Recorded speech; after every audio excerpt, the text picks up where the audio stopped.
ஒரு தலைமுறை சேர்ந்து செதுக்குன ஈர நலம் இது பாறையா. வாழும் வரையிலும் நீயும் விதைக்கிற கடமை இருக்கு கேளையா. கோழி விளக்காயே நீ கிடந்த வீடு இருண்டது ஏனையா.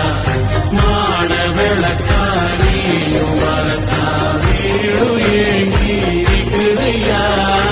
எத்தனை சாமி வந்ததையா, இது எந்தெந்த சாமி தந்ததையா. எத்தனை பாட்ட சொன்னதையா, அத சுத்துற பூமி கண்டதையா. அடிச்சு வீசும் காத்திலையும் அந்த தகப்பனாச சுத்துதையா.